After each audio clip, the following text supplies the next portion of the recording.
Hello, this tutorial is for higher music students. You will need a pen and paper to take notes during the tutorial. At the end, please take a photograph of your notes and hand in to me on Teams. Thank you. The higher specific concepts that we will cover in this tutorial are Concerto Grosso, Concertino, Ripieno and Basso Continuo. We will also be revising the following National 4 and 5 concepts: arco, baroque, perfect cadence, imperfect cadence, and contrary motion. So your first activity is to write a list of all those concepts on your notes. Please also remember to name your notes and put the date on as well. That makes it a lot easier for me when you hand in your work. So those concepts are Concerto Grosso, Concertino, Ripieno, Basso Continuo, arco, baroque, perfect cadence, imperfect cadence, contrary motion. And you can pause the video whilst you copy that list off the slide if that helps. Thank you. Your second activity is to listen to a Concerto Grosso written by Arcangelo Corelli, a Baroque Italian composer. Please listen to the full extract, which is about 5 minutes, and in those 5 minutes, make a mind map of everything that you can hear. You can consider any concept you like. It doesn't just have to be the ones that we're focusing on today. Thinking about the instrumentation, the tempo, you could describe the time signature, whether it's in simple or compound time, any concepts at all that you can identify on your first listening of the concerto. Thank you.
order to understand what a concerto grosso is, you need to understand what a concerto is.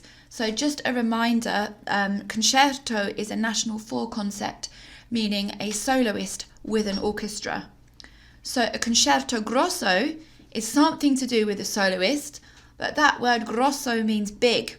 So instead of having one soloist with an orchestra, as in a concerto, you have a selection, a small group of soloists in a concerto grosso.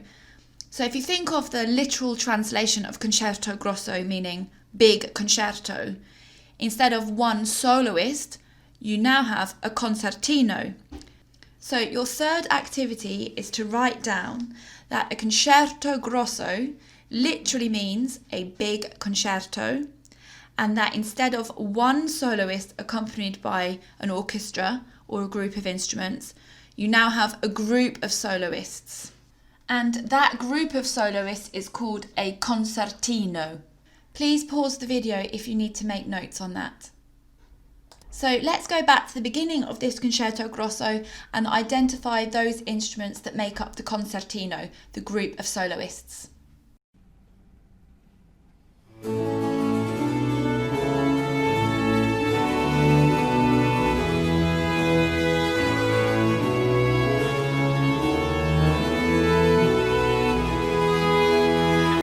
So it's written on the score, the concertino is the violin 1, violin 2 and the violoncello.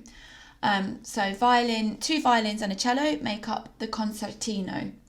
And then the accompanying instruments are those that are written underneath that. If you have a look at the score, we've got violin 1, violin 2, viola and basso. So please pause the video again whilst you write out those two groups of instruments. The concertino, the three solo instruments, two violins and a cello, and then the accompanying instruments called the ripieno are the violins again, violin 1 and 2, the viola and the basso continuo. So now listen to some more of this music and just focus on the part that says basso. So if you look at the screen, you can see that the basso line is at the bottom of the score. And this is short for basso continuo. So in the Baroque period, the basso continuo was played usually by a harpsichord, but it could be an organ, usually a keyboard instrument. Can you see that there are numbers written underneath the basso continuo part? So these numbers are the harmonies that the basso continuo player will fill in as they're playing the bass line. So the basso continuo player was a really skillful musician who could not only follow the bass line and play the bass line beautifully, but add in the harmonies as well. Just for an example, if you look at the very first bar, the basso continuo plays an E flat, and underneath E flat it says 6/5. This is what we know as figured bass. So what the basso continuo player will do is play the E flat and at the same time add the 6th and the 5th from the E flat to fill out that chord.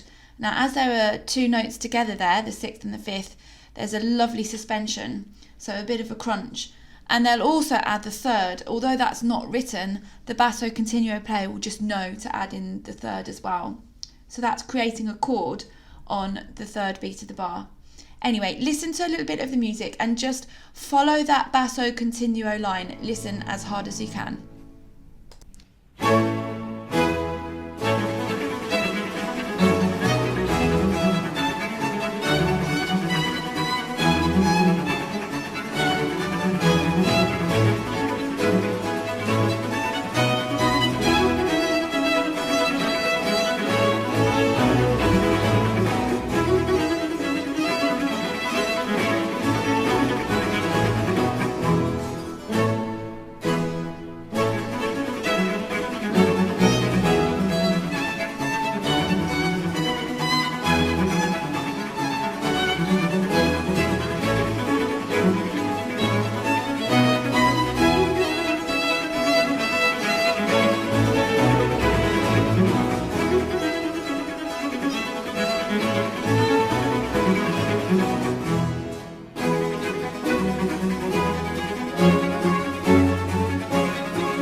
Now please make a note that basso continuo is a single bass line heard in Baroque music, usually by a keyboard instrument like a harpsichord that fills in the harmonies. So, how do we know that this is Baroque music? So Baroque is a National 4 concept, and it applies to music written between roughly 1600 to 1750. This music is just strings, and strings were predominantly the largest family of instruments that play in any group in the Baroque era. We've got the ripieno, made of just stringed instruments, and the basso continuo, which is probably harpsichord, and the concertino are stringed instruments as well. So the instrumentation suggests that this is Baroque. Also, the fact that each part, if you watch it on the score on the screen, you can see is kind of doing its own thing. They're independent of one another.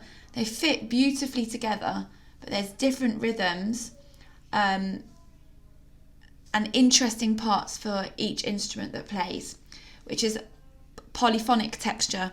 And in Baroque music, there is a lot of polyphonic texture. So we have strings and a predominantly polyphonic texture.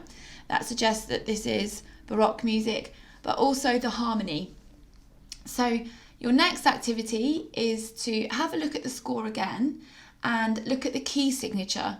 Can you please identify the key of this music? Thank you.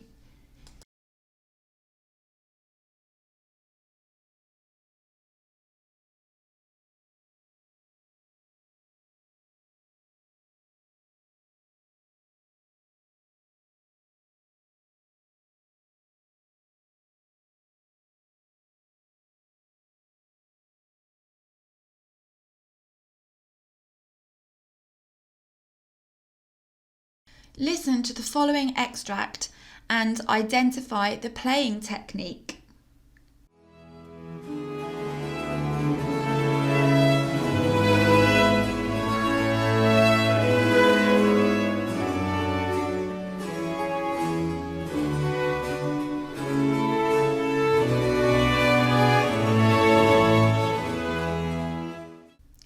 That's right, it was arco.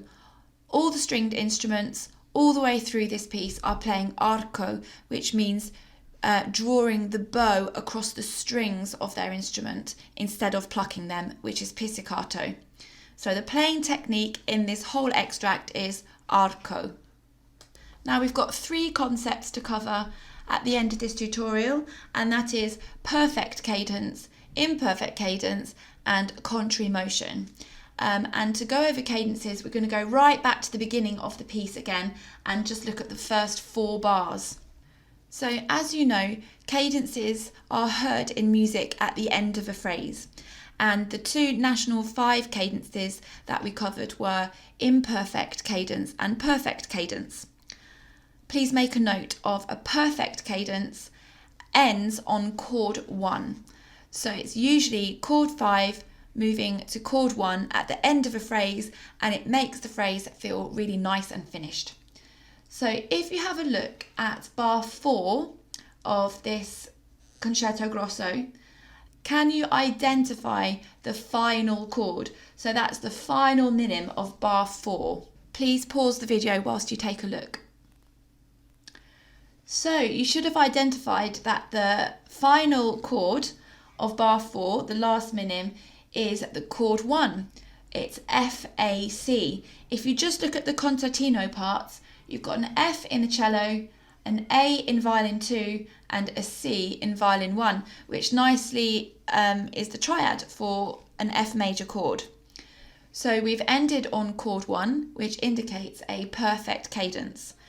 So if we assume that the chord before chord 1 is going to be chord 5, can you A, work out what chord 5 would be in F major, and see if you can identify those notes in the other parts preceding chord 1. You'll need to pause the video again to do this. So chord 5 in F major is a C chord, and the C chord is made up of C, E, G. So we're looking for those notes preceding the F chord. So C, E, G, we can see that there's a G sounding in violin 1 of both the concertino and ripieno. We've got a B in violin 2 which doesn't fit, but we can just put that to a side for now. In the viola we have a G, and in the bass part there's an E if you look at the second crotchet of the bar, and in the viola there's a C second crotchet. So although we have a suspension in the second violin part, we will be hearing all the notes of chord 5 before we hear the F chord, C, E and G. So we can say this is a perfect cadence. An imperfect cadence is the opposite. It's chord 1 moving to chord 5. If we use the punctuation marks to kind of explain this, a perfect cadence is like a full stop. It's at the end of a phrase and it's finished. It finishes the sentence. So a perfect cadence finishes the phrase. An imperfect cadence is chord 1 moving to chord 5. So it doesn't really sound finished. It's more like a comma, and it makes you want to hear more. So a perfect cadence is finished, like a full stop, and an imperfect cadence is slightly unfinished and it leaves you hanging there a little bit wanting to hear more. The final concept that we're going to cover now is contrary motion, and we're going to stay on that perfect cadence that we've just identified in bar 4 at the very beginning of the music. Contrary motion is where parts move in opposite directions. So have a look at violin 1 in bar 4. Violin 1 plays a G minim moving to a C minim. And have a look at the cello part. We have F crotchet, E crotchet, and then up to an F minim.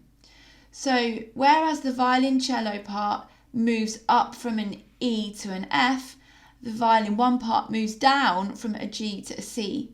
So the parts are moving in opposite directions, and this is called contrary motion.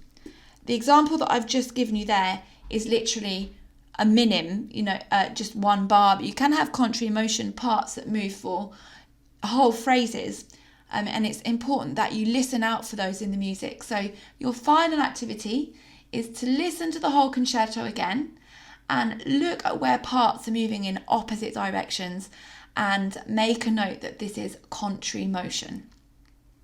Thank you for taking all your notes today. I'm looking forward to having a look to see what you've written down. So please can you type them up or take a photo, whatever is easiest for you, and upload them onto Teams for me. Thank you very much.